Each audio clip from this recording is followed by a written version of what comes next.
So I recently went to Monster Mania 39, as you've probably seen in my previous video, and I met the man, John Carpenter. Well, one of the men. I mean, there are many great men. There is Wes Craven, who is no longer with us, unfortunately. There is Don Coscarelli. There is, George A. Romero, who is also no longer with us, but I did meet him. Nevertheless, I met a really epic master of horror. And when I was there, I noticed that, a lot of people, they were purchasing autographs on posters for, They Live or Halloween or The Fog, which all makes sense because these are classic movies that were directed by John Carpenter. But I wanted him to sign a Big Trouble in Little China poster, and there's a reason for that, okay? This movie definitely falls in my top 10 of favorite movies of all time. My number one favorite movie of all time is Back to the Future, and the one thing that I will say about Big Trouble in Little China is that it's very similar to Back to the Future in terms of rewatchability. I have seen this movie literally, and I'm not exaggerating, literally hundreds of times throughout the course of my life, and it never gets old. I enjoy the shit out of it every time that I watch it. In fact, every time I have somebody over who's watching it for the first time, I get excited. I get to relive sort of vicariously that feeling of wow, this movie's fucking batshit insane and it's fucking awesome. But a lot of reviewers that I respect have said the same thing about this movie, that it contains a lot of elements that would normally irritate the living shit out of them in a movie. But for some weird-ass reason, it works. Now, Big Trouble in Little China has a cult following, essentially. And critically, when it came out in 1986, it was completely and utterly shit upon.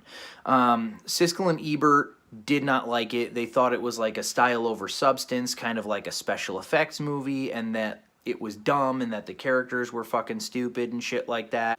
I wholeheartedly disagree, and I think that most people who watch this movie disagree. I will also say that anybody that I've ever introduced it to has absolutely loved it. It is just maximum on the entertainment level. What I think they were referring to is the fact that it starts out sort of kind of comfortable and familiar, where it's all right, this could be sort of the beginning of an 80s action movie or an 80s kung fu movie set in America, and it starts out that way, and you're following these characters for the first 10, 15 minutes, and then all of a fucking sudden the movie drops a massive, massive, massive bomb on you, and then just does not stop.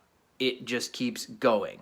And it's fucking insane. And it really is. And I mean, there is, and if you're ever watching the movie for the first time, you'll know which scene I'm talking about. But when shit first hits the fan, everybody's initial reaction is what?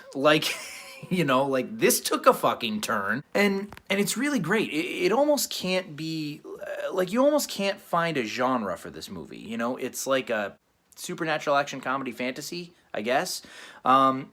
It's so fucking weird. It really is. It's a weird movie, but it's a weird movie that came together in the most brilliant way.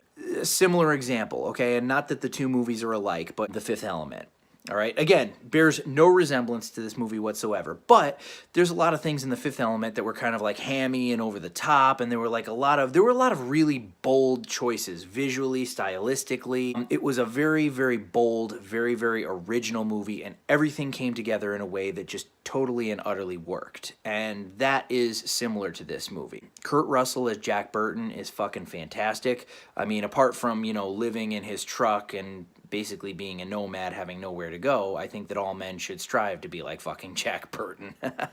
But at any rate, this is a total, in many cases, underdog. I think more and more people have watched it as time has gone by, but there's still a lot of people out there who've never seen it, and that's a damn shame. And again, I'm a huge fan of John Carpenter as a horror director, but I'm here to tell you right now that Big Trouble in Little China is the most original film that he's ever done. It's just the most, he just went totally, totally, totally out there to do this movie, and it worked on every front. And as I mentioned in my last video, I did talk to John Carpenter, and the one, it was kind of very all right, don't talk to Mr. Carpenter, don't look at him, it wasn't that severe, but it was very okay, scribble next, kind of a, which I understand because there was a huge line to see him, and it's like they didn't want you to like fucking conduct an interview for your channel or something like that and keep him for like 15 minutes while there was like, a fucking couple hundred pissed off people behind you. Like, come on, man, I just want to get a fucking autograph, Like, so I get it, but I just wanted to ask him one question, and I did. And I said, what are the odds that we're going to get a sequel to this thing? Initially, he actually said, sort of like, nah, it's not going to. But then he was sort of taken aback by himself for a second. He's like, he actually considered it, and he was sort of like,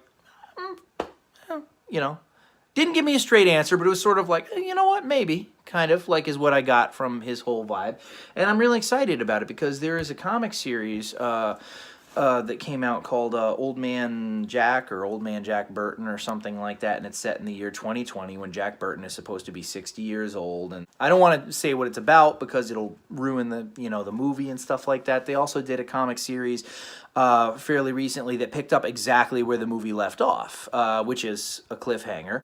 And I read the first 3 pages of the first issue online, but I never got a chance to actually read it. And when I finally located a comic book shop in New Haven, I fucking it was already at issue 11 or something like that was the earliest one they had, and I'm like, fuck, I don't even know what's going on at this point. And considering the fact that Escape from LA was made let's see, that came out in what, 96, and then Escape from New York was 1980. Yeah, so 15 years later.